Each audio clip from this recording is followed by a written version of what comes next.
Lionel Hawkins jolted awake as the car came to a stop, but disorientation clouded his mind. A moment ago he was at home, working. Now he was sedated, bound, gagged, and blindfolded in the trunk of a high-end vehicle. As he slowly regained his senses, his body trembled with fear. He was being taken somewhere far. But why? And why was he being left to die? The thought churned in his stomach. The trunk clicked open and Lionel was roughly yanked out and tossed onto the ground, his heart racing as he braced for a bullet. But it never came. Instead, he heard the laughter of two men, followed by a third voice that sent an icy shock through him. It was Cheryl, his wife, the woman he had loved for more than a decade. "Why don't we just end it here?" one of the men suggested. "No," Cheryl responded, her voice cold and calculated. "With the heat and the snakes, he'll die soon enough. We can leave no trace." "Exactly," another man added. "No one will find him here for years. By then it'll just be bones." Their laughter echoed around him. Cheryl moved closer, the scent of her perfume filling the air as she sat beside him. "Sorry it had to end like this, darling," she said, a hint of mockery in her tone. "But you knew it wouldn't last forever. And by the way," she continued, "Enrique's crew, they're better in bed than you ever were." The men roared with laughter while Lionel's heart sank. "Believe it or not, it's nothing personal," she said with a wry smile. "It's just business." "Oh, who am I kidding?" she added with a laugh. "It's personal." She stood up and snapped, "Untie his hands." The first man hesitated. "Are you sure?" "Yes," Cheryl said. "Leave his feet and blindfold alone." She sat down again, a bitter smile playing on her lips. "Now, be a good boy and count to 100 after we leave. Don't untie yourself or take off the blindfold until then. Understand?" Lionel nodded, though the gag made it impossible to speak. Cheryl stood once more and ordered the men, "Do it." He felt the zip ties on his wrist being cut. "You're lucky," one of the men whispered. "If it were up to me, I'd shoot you in the head and throw you to the fish." As his hands were freed, Lionel rubbed his sore wrists. The man returned to the car and he heard Cheryl's voice one last time. "Do as I say or I'll send the dogs after you," she warned. "I'd say it was nice, but that'd be a lie. So do everyone a favor and die already." "Good job," she laughed, then slammed the door. As the car drove away, Lionel sobbed, counting to 100 as she had ordered. When he was finished, he pulled off the blindfold and gag, squinting in the harsh sunlight. The desert stretched around him, a bleak reminder that he wouldn't last long out here. He unbound his legs, tore off his jacket, and fashioned his shirt into a makeshift head covering to protect against the burning heat. Squinting, he saw faint tire tracks. His only hope was to follow them as far as he could. As he staggered through the desert, he reflected on his life with Cheryl. They had met in law school, fell in love, married, and both joined a prestigious law firm. But Lionel, frustrated by the lack of fulfillment, had ventured out on his own, starting a small firm where he dedicated a portion of his time to pro bono work for those in need. Cheryl had supported him at first, but as time passed, her true nature surfaced. She wasn't interested in helping people. She was interested in wealth and status. While pretending to back his firm, she maneuvered behind his back, securing a lucrative position at one of the region's top firms. Her income soon surpassed his, and their financial lives became increasingly separate.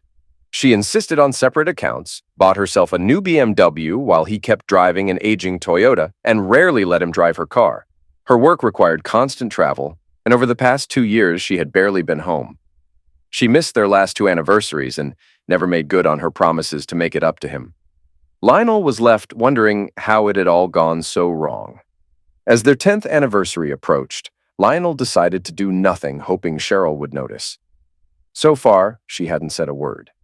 He suspected she was cheating. He'd seen the signs, but had no proof. He couldn't afford a private investigator, with all his money tied up in his business and household. On several occasions, he smelled men's cologne on her, and sensed something else, too. Their intimacy had plummeted in the past 2 years. Once, they'd made love often. But now, if he was lucky, it happened once or twice a month, and it felt mechanical, like she was just getting it over with. The last year had been especially bad, with Cheryl constantly traveling for work. Her firm had assigned her to a high-profile client who required her to travel across Latin America, Bogota, Lima, Mexico City, and more. Fluent in Spanish, thanks to her Costa Rican roots, she thrived in her new role. He knew little about this client, except that he was rich, influential, and demanding. Lionel had a gut feeling she was having an affair, but without concrete evidence, he had nothing to go on. Still, He bided his time, certain she'd slip up eventually. He'd taken steps to protect himself and his business from her, so all he could do now was wait. Then, he remembered the documents she'd asked him to notarize. She claimed they were related to import-export, but he was suspicious. Why couldn't her firm handle it? Why did she need his signature? She even offered him a large sum of money to get it done. His gut told him something wasn't right. Maybe her client was involved in something illegal. Was he smuggling tools or pills? At first, Lionel hesitated to contact the authorities, but his instincts told him to wait and gather more information. He regretted that decision. Cheryl didn't give him much to go on, brushing off his concerns. She said if he couldn't handle it, she'd find someone else. She mocked his request for more details, telling him to trust her. Then, one day, Lionel found a strange note tucked between the documents. A number, 350 inches, initials AC, a date, and what looked like GPS coordinates. Puzzled, he showed it to his colleague, Andy McGregor. Andy suggested it might point to an illegal tools delivery. No, Cheryl wouldn't be involved in something like that, Lionel replied, shaking his head. Are you sure? Andy asked. You said she wanted you to notarize incomplete forms. If I were you, I'd go to the ATF immediately. Lionel decided to talk to Cheryl first. Thanks, Andy. I'll figure it out. But Andy was right. That hesitation was a mistake. That night, Lionel barely had time to set his briefcase down when everything went dark. A sharp pain shot through his leg and he screamed. Looking down, he saw a rattlesnake coiled around his leg. Distracted by his thoughts, he hadn't heard it hiss. Damn it, he muttered, grabbing a stone to defend himself as the snake lunged again. His leg burned and he limped toward a Joshua tree, desperate for shade. He knew he needed medical help fast, but he had nothing. His watch, phone, and wedding ring were all taken when Cheryl had him hijacked. As the sun set, he realized he might not make it through the night. The darkness crept in, and for the first time in years, he prayed, God, please help me. It was evening, and as usual, my wife, Danny, and I were on the back porch with our 9-month-old son, William. I cherished these quiet moments, reflecting on the day and looking ahead. Danny, resting her head on my shoulder, smiled as I spoke to William in a playful, childlike voice. It's a good thing no one can hear you, Amos, she teased. You'd think you were having a second childhood. I laughed. He's just a kid. You've got to have fun with him. Suddenly, the doorbell rang. I handed William to Danny and went to answer it, surprised to see my grandfather Elijah standing at the door. Dressed like an old cowboy with a worn Stetson and a long coat, he looked just as he always did. Come in, Grandpa, I said. It's been a while. How are you? He gave me a warm hug. Beautiful. Just like a summer dragonfly, he grinned. Came by to visit my grandkids, both of you. We're out back enjoying the sunset, I said. Want a beer? Of course, he replied. Something to wash off the road dust. I grabbed a beer from the fridge and found him already on the porch, rocking William and making baby noises. The baby giggled. Grandpa took the beer from me, took a big gulp, and set it down. See? I said to Danny, I'm not the only one. She laughed. Grandpa looked confused. What's going on? He asked. Danny was teasing me about making baby noises, I said. He chuckled. I've been doing that long before you two were born. Then his expression softened. William here looks a lot like your great-great-great-grandfather Jedediah did at this age. You mean my ancestor from the war? I asked. He nodded. Yes, that's him. Same age when everything went wrong. Do you mean the war? I asked. Yep, he said. When the South fired on Fort Sumter and everything exploded, I joined a regiment in Indianapolis. We started as infantry, but later became cavalry. That was the last time your Grandma Lizzie and the kids saw me. Damn, I muttered. It was tough, he said quietly. We fought in places like Shiloh, Chickamauga, and Atlanta. Saw good men die on both sides. I noticed a tear in his eye, but he quickly wiped it away and focused back on William. I hope you never have to go through anything like that, son, he said softly. His face suddenly shifted and he stood up. I need to go. Do you have a first aid kit for snake bites? Of course, I said. Anyone around here would be crazy not to. We've got a local doctor who still makes house calls. All right, get it ready and be ready to call him, Grandpa said. He left and returned shortly, carrying a man whose shirt was tied around his head. Grandpa laid him on the couch, elevating his injured leg. Danny handed me the first aid kit and called Dr. Thompson while we worked on the man. He was breathing, but clearly in bad shape. Moments later, Dr. Thompson arrived, an old, kind man who used to work at the local hospital. He assessed the situation quickly and pulled out syringes and antidotes. Looks like you made it just in time, he said. Keep him still, no food or water for now. If things get worse, call me and we can get him to the ER. If he starts vomiting or his face swells, call me immediately. I'll come by tomorrow to check on him. Will he be okay? I asked. Dr. Thompson nodded. I think so. The bite looks worse than it is, but keep an eye on it. I've given him a tetanus shot and antidote. If he gets worse, I may need to administer Enroman 4. Do you know if he has insurance? I asked. I have no idea, he replied. I'll cover the expenses. Just send me the bill. Thanks, I said. By the way, what happened to him? They tossed him aside, Grandpa said. Left him for dead. Maybe you should call the sheriff, Dr. Thompson suggested. The sheriff won't help here, Grandpa replied. Don't worry, he's in good hands. Dr. Thompson shrugged. All right, if you say so. Keep an eye on him tonight. See you in the morning.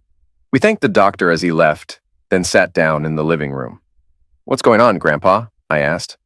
Lionel Hawkins, an attorney in Southern California, had been ambushed by his wife Cheryl and some of her associates. They took him to Death Valley and left him for dead. Despite being completely innocent, Lionel had somehow gotten caught up in something bigger, orchestrated by his wife, whose involvement in shady dealings was becoming clearer. Danny, my wife, was able to access a legal database to dig up information on Enrique Castillo, a wealthy Mexican businessman who seemed to be tied to Cheryl's activities. Cheryl, who had worked as a lawyer for Dewey and Cheatham, had been handling all of Castillo's legal matters in the U.S., traveling with him frequently to places like Mexico City, Bogota, and Caracas. In many photos with Castillo, she appeared more like his mistress than a professional. Grandpa suspected that Lionel had uncovered something dangerous, possibly connected to pills or tools, but he didn't realize the full extent of it. Lionel's wife had pushed him to sign documents he didn't understand, and when he refused, it seemed like that was when things turned for the worse. Grandpa thought Lionel had accidentally discovered something significant just before he was captured. The details were unclear, and Lionel's memory of the events was foggy, but Grandpa had a theory that Cheryl was trying to cover up whatever had been going on. In the meantime, Grandpa had been doing work of his own, usually handling simple tasks for people who never knew he was involved. But lately, things had become more intense and complex. He felt that people no longer cared about right or wrong, and that made the job harder. He admitted that in his day, problems were solved more directly, but now it felt like things had gotten far more complicated. While the search for answers continued, Grandpa had given me a rifle to practice with, a modified Winchester Model 1892. It worked smoothly, almost like something out of an old Western. The strange thing was, it never seemed to run out of ammunition. Grandpa chuckled when I mentioned it, explaining that it was a feature designed to be useful in a fight. If I took care of the rifle, it would take care of me. As we settled down after a long evening, Danny had gathered some key details about Cheryl and Castillo. It seemed like Cheryl's role in all of this was more than just a lawyer. She was deeply involved in her client's world, and it wasn't one of legality. The pieces were starting to fall into place, and the more we learned, the more dangerous the situation seemed to get. Grandfather handed me a printed photo of Cheryl and Enrique Castillo.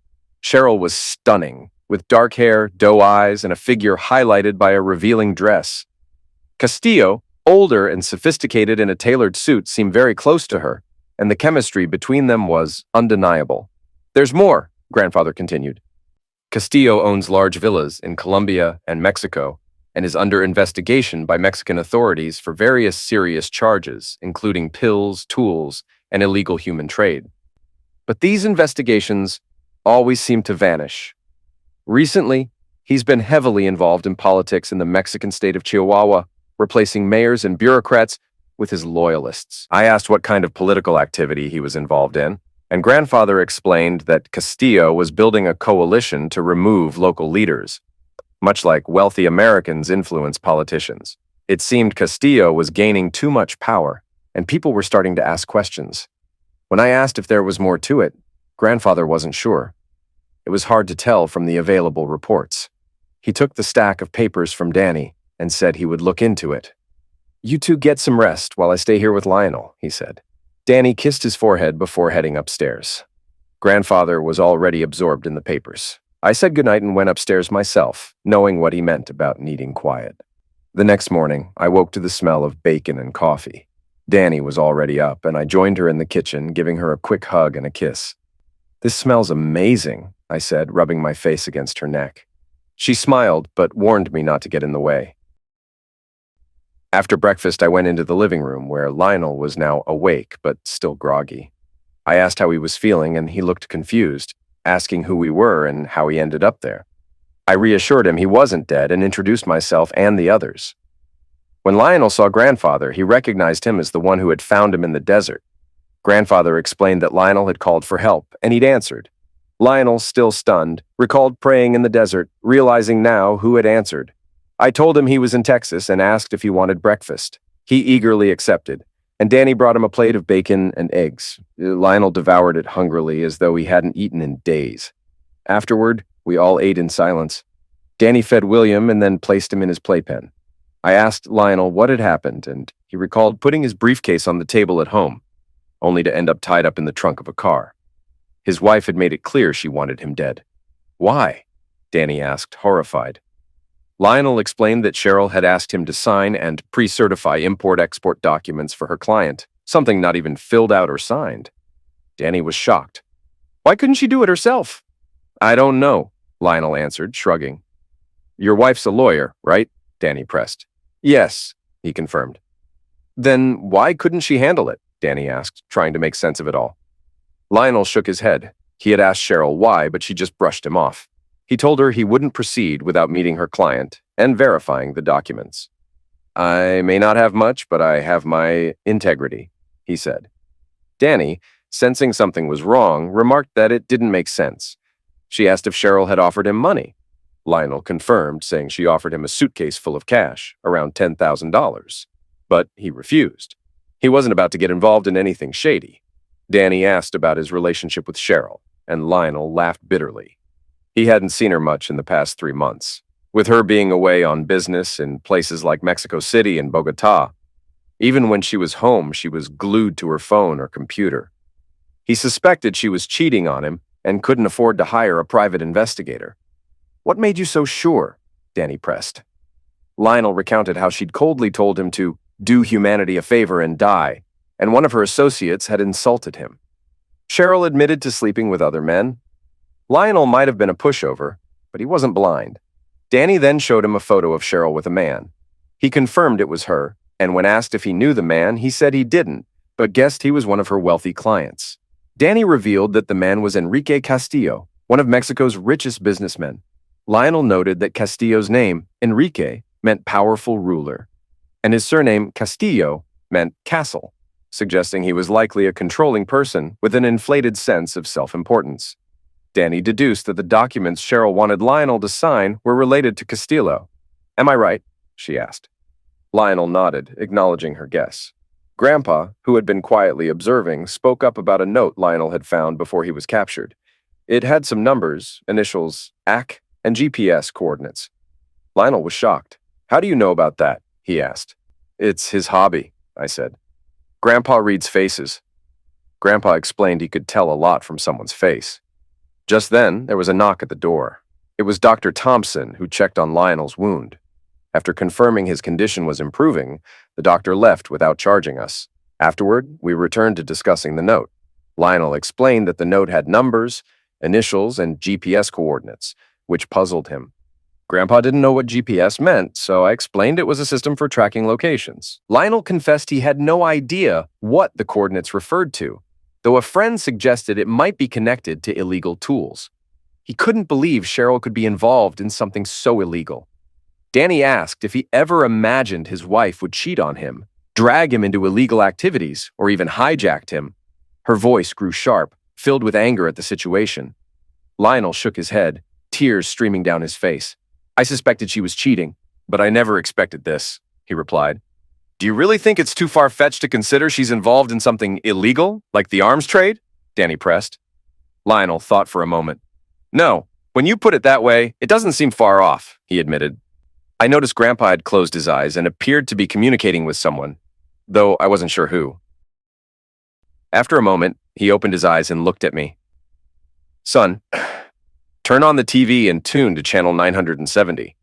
I grabbed the remote and switched on the TV, but the channel didn't exist on our service. Wondering what would happen, I hit record on the DVR. The screen displayed a luxury home veranda. Cheryl stepped out wearing a robe that revealed her without clothes body as she walked. She sat down, soon joined by a dark-skinned man in a robe. A servant brought them drinks, and they began talking. "Grandpa, what are we watching?" I asked. He raised a hand. "I'll explain when it's over." The man spoke in Spanish, and subtitles appeared. He asked Cheryl if she'd taken care of her stupid husband. She replied, "Yes, it wasn't hard. It's been a long time coming, and now his property will be mine once he's declared dead." The man, Enrique, asked if she ever loved him. Cheryl shook her head. "At first, yes, but he didn't have the ambition I needed." She smiled. "Now I have you." The conversation turned to their future plans, taking control of Chihuahua, then all of Mexico, and eventually expanding their influence.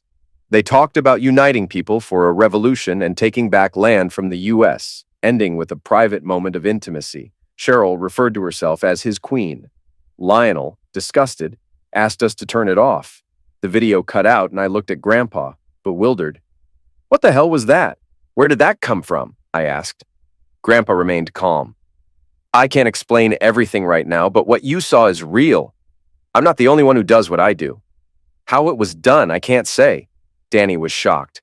"We just watched a video in real time of two people planning a revolution and then having closeness?" Grandpa nodded. "Yes, that's about the gist of it." He turned to Lionel. "We need to hide you where they can't find you." "Where?" Lionel asked. "I think I know a place," Grandpa replied. "But first, take a bath. No offense, but you could use one." We all laughed, even William. "I can't stand on this leg long," Lionel said. Danny quickly offered a solution. "We have a shower seat. I'll get it for you, and Amos can find some clothes." I grabbed a shower seat and some clean clothes for Lionel, trying to make him as comfortable as possible for what lay ahead. Lionel had to use his own shoes and underwear, but I wasn't too worried about appearances. I set everything up in the downstairs bathroom and returned to help him get there. After settling him in, I sat down in the living room. "Where are we taking him?" I asked my grandfather. "To a safe place like I did with you," he replied. "He'll be all right there." Danny spoke up as I prepped the video for burning to a DVD. "We need to get this footage to the authorities." "What do we tell them?" I asked. Danny frowned. "That we saw a video of two people planning a revolution and having closeness. They'll lock us up in a mental hospital." "You're right," I said. "But Danny's right." "Grandpa," I said, "we have to do something." "I know how you feel," he said calmly. "Rescuing someone from death is one thing. Stopping a revolution is another. Let's get Lionel to safety first. Then we'll figure it out." I agreed and stepped away briefly to grab a backpack from my office. After about half an hour, Lionel returned to the living room, limping but cleaner. He looked odd in ill-fitting jeans and expensive, worn-out shoes, but at least he didn't stink anymore. Grandfather stood up as Lionel entered. "Ready, son?" "I'm ready," Lionel nodded. Grandfather went outside and came back with a lasso. He did his usual trick, and within moments we were standing in a dusty street, similar to the one where I had once met my ex-wife and her lover. He pointed to a 2-story wooden building with a sign reading "Hotel." We helped Lionel up the stairs, and the inside of the building felt cool, like stepping into an Old West museum. A bald man with an armband emerged from the back room. "Elijah, old friend," he greeted my grandfather. They exchanged pleasantries before Grandpa asked, "Jake, can you shelter my friend for a while? He was bitten by a snake." Jake agreed to help, and even mentioned providing clothes and teaching Lionel how to use a tool. Grandfather looked at Jake. "You're not starting a shootout here, are you?" Jake raised an eyebrow. "As long as you keep him from scratching like a cow against a fence." We turned to see Lionel trying to scratch his back on the doorframe. Grandfather asked, "What's wrong with you?" "Sorry," Lionel replied. "My back itches like crazy." I had him lift his shirt, revealing a large red spot on his lower back with a small formation at the center. "That doesn't look like a bite," I said. "I think they implanted a tracking chip in him." "What?" Grandpa asked, shocked. I confirmed. "It's a tracking device. Remember what the man in the video said? They lost track of him a few hours after he was abandoned." Grandfather agreed. "I thought they were watching him in the desert." I shook my head. "No, they weren't. We need to get this out. Looks like an infection is starting." I grabbed a knife and alcohol from Jake. Grandfather gave Lionel a wooden stick to bite down on. Using the knife, I removed the chip from Lionel's back, cleaned the wound, and ensured he was stable for now. We examined the small black device in my handkerchief. It was about twice the size of a grain of rice with tiny wires sticking out. Grandfather asked, "Is this a tracking device?" I nodded. "It seems so. They probably injected it after sedating him." I crushed the device under my boot, then asked Jake where Lionel's room was. He directed us down the hall, saying the toilet was outside. He also pointed us to a nearby place where Lionel could eat and bathe. Inside the room, Lionel was confused by the lack of modern amenities. "No TV? What's this for?" he asked, pointing to a large ceramic jug next to the nightstand. "That's a chamber pot," I explained. "It's for nighttime." Lionel looked pale. "That won't work," he said. We sat him down on the bed and I reassured him. I placed a backpack on the bed for Lionel. "It's not much, but it should help pass the time while we're gone." I handed him an old tablet. "It's loaded with 2 seasons of NCIS and a few movies. The battery's fully charged. I also packed some snacks, toilet paper, and a couple of magazines." "Thanks," Lionel said. "This will help." Grandfather pointed to a kerosene lamp on the nightstand. "What's that for?" he asked. "That's for light," Lionel replied. "Ever used one before?" Grandfather asked. "No," Lionel shook his head. Grandfather chuckled. "Let me show you." A few minutes later, Lionel had learned how to light it. "I can't believe people lived like this," he said, amazed. Grandfather grinned. "Believe it, we were glad to have it. How long do you think I'll be here?" Lionel asked. "I hope not long," I said. Grandfather agreed. "We'll help you as much as we can, but when the time comes, you'll have to take charge. Think you can handle it?" Lionel paused, then nodded slowly. "I think so." "Good. Listen to Jake and stay out of trouble," Grandfather said. "I promise." "Thank you both," Lionel replied. "Hang in there," I said, leaving the room. We met Jake in the hotel lobby and said our goodbyes. But just as we stepped outside, Grandfather's eyes widened. "We need to go now," he said urgently. We rushed outside and he threw his rope over us. In an instant, we were back in my living room. The front door was wide open. I called for Danny, but she wasn't there. William was gone too. "They took Danny and William," Grandfather said grimly. I felt my heart drop before fury took over. We spotted a note on the table with GPS coordinates and a time. The note read, "You know who we're looking for. Bring him to these coordinates at the specified time, and your wife and child will be released unharmed." "Can you find this place?" Grandfather asked. I nodded and turned on the computer. The location was about 200 miles south of the Mexican border, in Chihuahua. "They're heading south, about 200 miles to Chihuahua," I said.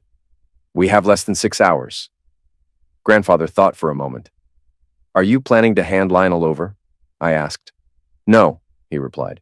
"They won't release Danny and William, even if we give them Lionel. Castillo thinks he's some Napoleon. It's time he met his Waterloo.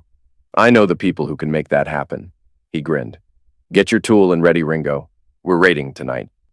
After getting my Colt and saddling up Ringo, I returned to find Grandfather waiting. "Ready?" he asked. I nodded, then grabbed my badge from the mantel and pinned it to my shirt. He smiled. "Wouldn't go into battle without my assistant," he said, patting me on the shoulder. We mounted our horses and headed toward Hawk Gulch. As we reached the cliffs, a passage opened up, and we galloped through it, ending up on a grassy ridge. We soon encountered a group of men in dark blue uniforms. Grandfather dismounted and shook hands with a man who looked up at me. "This is my great-great-great-grandson, Amos Jones," Grandfather introduced. The man, Lieutenant Colonel Fielder A. Jones, shook my hand. "Nice to meet you," he said. "Maybe we're related," Grandfather chuckled. "Maybe, Colonel." "I invited some others to join us," Colonel Jones said. "Hope that's all right." "Not a problem," Grandfather replied. A man in a light blue-gray jacket approached. His thick beard and saber made him stand out. He removed his gloves and shook Grandfather's hand. "General Stewart," Grandfather said. "It's an honor, sir."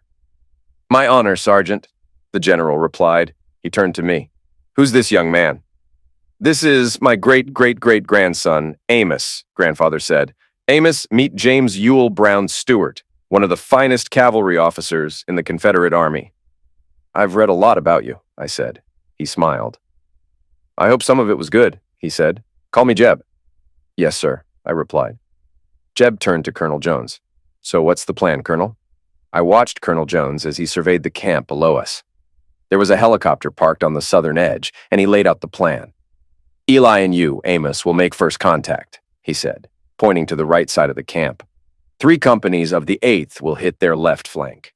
I'll be in the center with 3 companies and artillery. I need you to take the right flank. They won't expect it. Eli will signal. Once he does, I'll order the artillery to distract them, and then we attack. Jeb asked about the southern approach. The Mexican army is coming from the south, Colonel Jones replied. They'll likely run south once the battle starts. They're not regulars, Jones explained. Most of them are fresh recruits. No real training, no discipline. They're not a real fighting force. Jeb nodded, but I was still focused on the situation at hand. I couldn't shake the worry about my wife and son. Colonel, I said, my voice tight with concern, Danny and William are in that camp. I don't want them caught in the artillery fire. Grandpa reassured me, his voice calm. They'll be out before we strike. The artillery will land just south of the camp. These gunners are the best. They'll be fine. I still wasn't sure, but I nodded, trusting Grandpa's words. As we made our way back to our horses, Jeb turned to me. Colonel Jones never told me what this is all about, he said. Care to explain? I sighed, rubbing my forehead. Same old story. Magnums, power, money, and lawyers. But this time they took my wife and son. I'm going to get them back. Jeb gave me a determined look, shaking my hand. I'll do whatever it takes. I appreciated the support as we mounted our horses and rode off. The sound of a violin caught my ear, and I paused to listen. The men in gray jackets were singing a song, and I couldn't help but be drawn in. That's a catchy tune, I said to Grandpa. Raid, he replied with a smile. An old Confederate cavalry song. I raised an eyebrow. Did you sing that during the war? Grandpa's expression softened with nostalgia. Many times. We didn't have all the gadgets you have now. We made our own fun. The men sang louder. We are 3,000 horses, and not one is afraid. Something about the song gave me confidence. Are you ready, Grandpa? I asked. He grinned. I was born ready, Amos. His voice turned serious. Let's do this. We rode toward Castillo's camp, passing a line of cannons. Then we were stopped by a man holding a machine Colt. Stop, he ordered. Grandpa stayed calm. What do you need? We're here to see Enrique Castillo. He's expecting us. The man yelled back to someone behind him. I turned to Grandpa. What's he saying? He's calling for Castillo, Grandpa replied, unfazed. A few moments later, another man in a shiny uniform approached. He looked us over with a smug smile. Are you Castillo? Grandpa asked.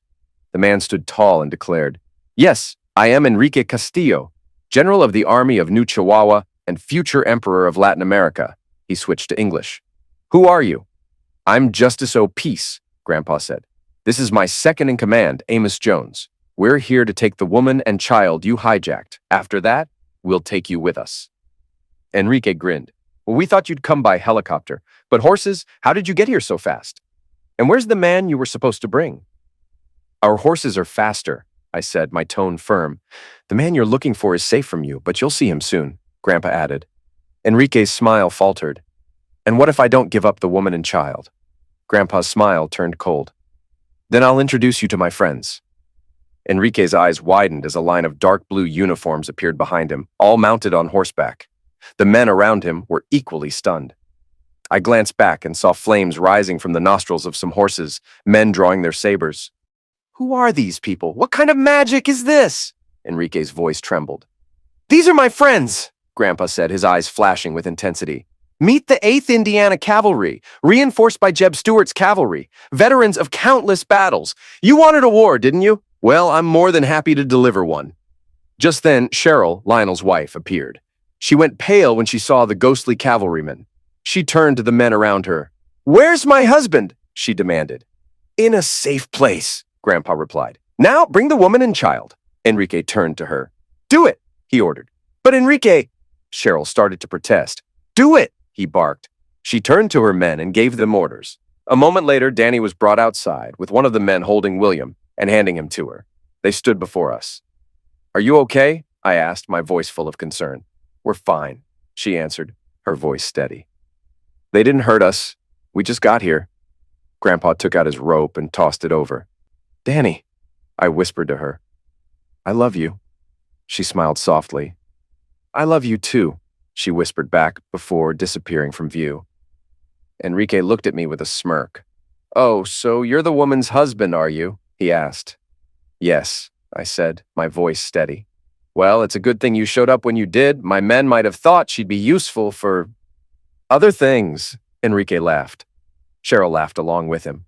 Grandpa swung the rope again, wrapping it around Enrique and Cheryl. They froze, and I couldn't help but notice that Enrique had wet himself. I chuckled under my breath. What a general, I muttered. Grandpa yanked the rope, and they vanished in a cloud of smoke. He let out a sharp whistle, the loudest I'd ever heard. The ground trembled, and the cannons fired, sending shells over our heads that exploded just south of the camp. One shell hit a helicopter, bursting it into flames. A trumpet blared a charge to my right, and cries of rebellion rang out to my left. 2 columns of cavalry charged the camp's flanks, sabers drawn. Moments later, I saw some of Castillo's men drop their tools and flee south, abandoning the fight. The enemy fire stopped, and a thick cloud of smoke hung over the ruined camp. The cavalrymen silently retreated, leaving only chaos in their wake.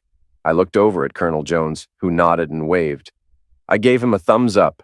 He smiled, saluted, and turned, disappearing into the haze. To my left, Jeb Stewart was on horseback. He returned the salute, and I waved back. Seconds later, he and his men vanished, leaving only the wreckage of Castillo's camp. Still processing the madness, I holstered my tool. I could barely comprehend what had just happened. I stood there, leaning on Ringo, trying to collect my thoughts. A strong hand landed on my shoulder, and I turned to find Grandpa watching me. "Are you all right, son?" he asked. I nodded. "Yeah, I think so." "You did well, son," Grandpa said with pride. "Now, let's get out of here before the rest of the Mexican army shows up." "Sounds good," I replied. We mounted our horses and rode off, a familiar passage opening in front of us. Moments later, we were on a dusty road leading to a border town. We stopped at a hotel and tied our horses to the post. As soon as I walked in, Danny threw herself into my arms, showering me with kisses. I held her tightly, kissing her back. "Are you all right?" I asked. She nodded. I saw Jake bouncing little William on his lap. I knew he was okay. "What happened?" I asked, pulling her closer. "Shortly after you and Grandpa left, a helicopter landed outside. Armed men stormed the house looking for Lionel. They didn't believe me when I told them I didn't know anything. They took us both. That woman left you a note. We only got here about half an hour before you showed up." "Did they hurt you?" I asked. She shook her head.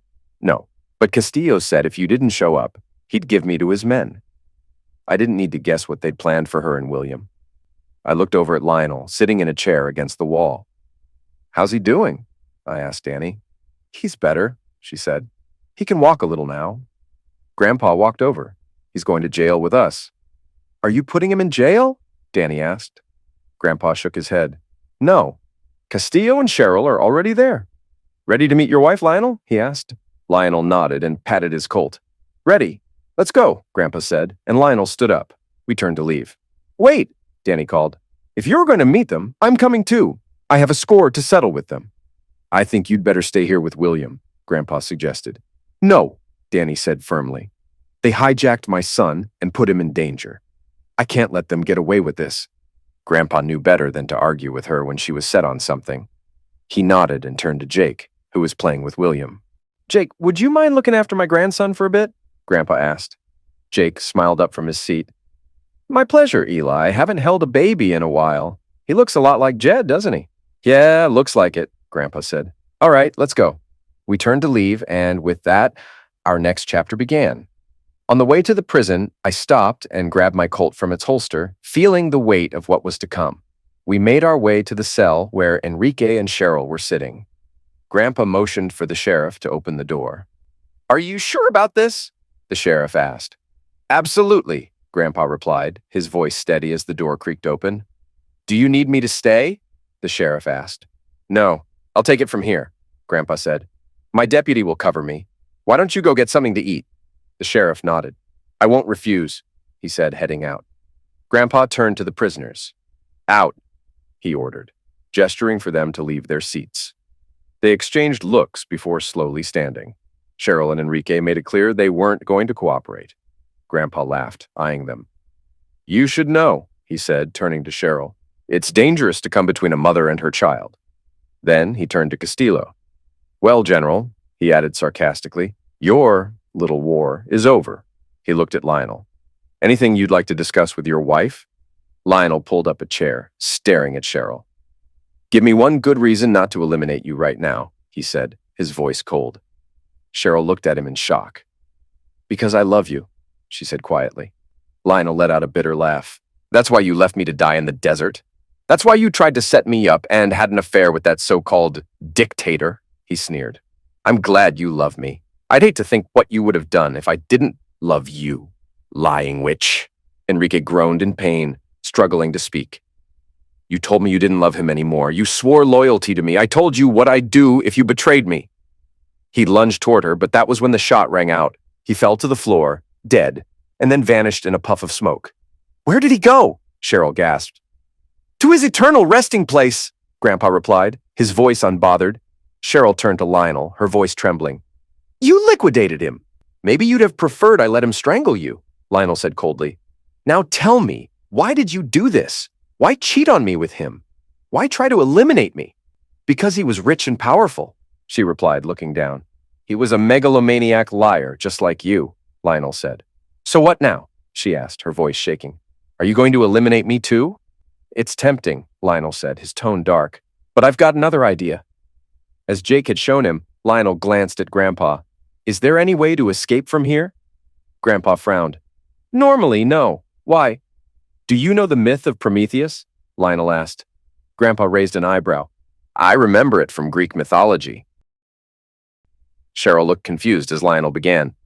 Prometheus gave fire to man, and for that, Zeus chained him to a rock, sending an eagle to peck his liver every day. His liver grew back every night, and the cycle continued until Hercules liquidated the eagle. And what's this got to do with me? Cheryl asked. You left me to die in the desert, Lionel said. You told me to do humanity a favor and die. Her eyes widened in horror as Lionel turned to Grandpa. Do you think something like this could be arranged for her? Grandpa considered the idea, narrowing his eyes. You can't do this to me, Cheryl pleaded. Please, Lionel, divorce me if you must, but don't leave me. Shut up, witch, Lionel snapped. You know the courts would side with you in a divorce, but I won't give you that. I'll wait until you're officially declared dead. Cheryl recoiled at his words. I'll run away from here, she threatened. I'll find you and I'll make you pay. No, you won't, Grandpa said, his voice firm. He looked at Lionel. I understand what you're getting at. It's unconventional, but not impossible. Are you sure about this? Lionel met his gaze. I'm sure. I want her to feel the pain she caused me. Grandpa nodded. All right.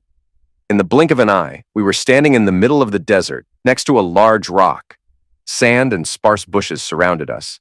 Cheryl was chained, without clothes, to the rock. Her limbs spread wide.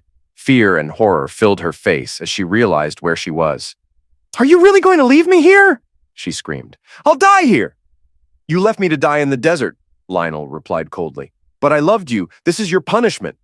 Grandpa added, You won't die here. You'll stay alive, chained to this rock until you're officially declared dead. Vultures will come, and wild animals too. You'll survive just enough to endure their visits, and you'll be completely alone. He turned to Cheryl and asked, Do you know the saying, an eye for an eye? Cheryl begged, her voice trembling. Please, don't do this. Give me another chance, Lionel. If he sees you've truly repented, he may grant you mercy, Grandpa said. Cheryl looked at Lionel, tears streaming down her face. I'm sorry it ended like this, honey, Lionel said, repeating her own words. I'll find someone better in bed than you. Cheryl's sobs echoed as they turned away. In an instant, they were back at the hotel. Lionel looked stunned, and Danny and I exchanged uneasy glances. Do you think she'll ever feel true remorse? Lionel asked. It's possible, Grandpa said, his voice thoughtful. But not if she loses her mind first. I took the red stone ring from my pocket and handed it to Lionel. Watch this ring. When it starts flickering blue, that will mean she has truly repented. If you want to release her, press the stone. Lionel studied the ring before slipping it onto his finger. I'll keep an eye on it every day, he said quietly. Did I do the right thing? He asked, his voice low.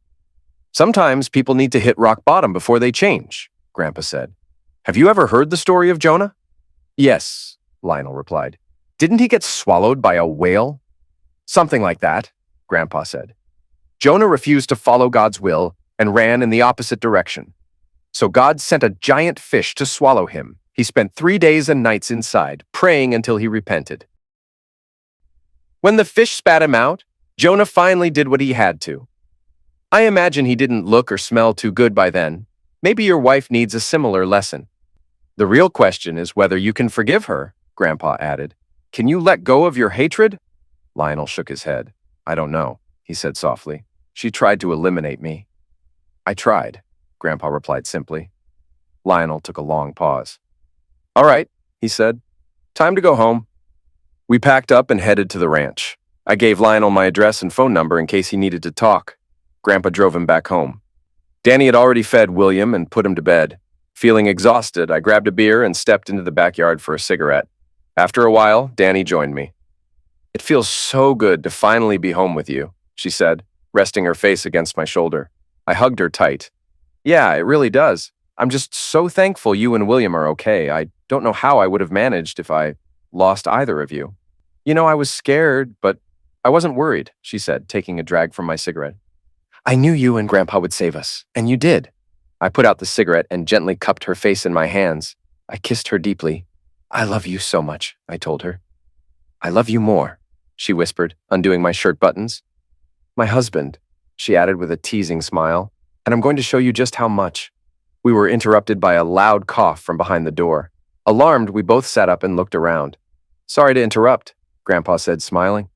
I just wanted to let you know I got Lionel home safely. No worries, Danny said. How's he doing? I asked. He's doing all right, Grandpa replied. He's been through a lot. We had a good conversation. We'll see how it goes. Do you think he'll ever forgive Cheryl? I asked. I don't know, Grandpa said, his voice heavy. He's angry and he has every right to be. I told him to stay in touch with you and he agreed. But I know you need some time alone, so I'll leave. Before he could go, Danny rushed over and hugged him. What's this for? He asked, surprised. I just wanted to thank you, she said, kissing his cheek. I love you. I love you too, Danny, Grandpa said, returning her hug. Take care of my grandkids. Both of them, okay? I will, Grandpa, I promise, she said. Say hi to Grandma Lizzie for me, she added. I will, he nodded. See you later? He tipped his hat and left. Danny returned to my side, and with a playful smile, she asked, So where are we now? A few days later, I came across an article online about a failed coup attempt in Chihuahua, Mexico. It mentioned a Colonel Alejandro Rojas, who had liquidated a wealthy businessman trying to raise an army to take over the state. Some of the captured men claimed they had been attacked by demons on horseback, but Rojas dismissed it as delusions caused by pills. The article also noted that illegal tools had been seized from the camp. The authorities were investigating but hadn't named the lawyer involved, though it seemed to be someone from a Southern California-based firm. Rojas was promoted to brigadier general, awarded a medal, and hailed as a national hero. There was no mention of a cavalry charge. Thankfully, Lionel kept in touch. He told me he'd filed a missing persons report for Cheryl, mostly to cover his tracks if he ever divorced her. He'd also started seeing a psychologist. About a year later, he called to say the stone in his ring had started to flicker blue. We had a daughter, Elizabeth, he told me. I followed Grandpa's advice and pressed the stone. A while after, Grandpa brought a thin, frantic woman to Lionel's house. He said he tried to help her adapt back into society, but she struggled. She barely spoke, refused to wear clothes most of the time, and ate as though each meal might be her last. Lionel had to reteach her basic things, like using the toilet. It took her weeks to even walk properly. He kept her out of pity, not wanting to turn her away until she could survive on her own. I heard from him several times over the next few months, Lionel told me. Then one day he called to say she was gone. She left? I asked, concerned. No, he replied, tears in his voice. She died. I thought she was getting better, Lionel continued. I came home one day and she was in bed. She'd taken sleeping pills. I'm sorry to hear that, I said quietly. It's what happens, Lionel said. Grandpa said she made peace with God before she went. She left behind a manuscript explaining a lot. It's very graphic in parts, and she had over $5 million in an offshore account.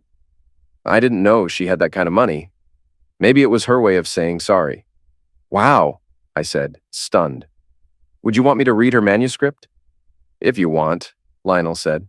I need to go through it first and fix some things. She spent months on it, but some of her thoughts are hard to follow. It'll take me about 3 weeks. Take your time, I replied. Don't rush. Are you all right? I asked him. Yeah, I'm fine, he said. The past few months have opened old wounds, but I can handle it. Take care of yourself, I told him. Stay in touch. I will, Thanks again for everything, Lionel said before we hung up. Later, I told Danny what Lionel had said. That's a shame, she said, but I'd love to read what she wrote. I agreed, but we both decided to wait the 3 weeks. Looking out into the yard, we saw William riding Grandpa's back like a horse while Elizabeth laughed joyfully. Grandpa was pretending to be a horse, making neighing sounds. It was hard to tell who was enjoying the game more, William or Grandpa. I turned to Danny, a smile on my face, and saw the same look of love in her eyes. I kissed her, feeling a deep sense of happiness, realizing just how fortunate I was.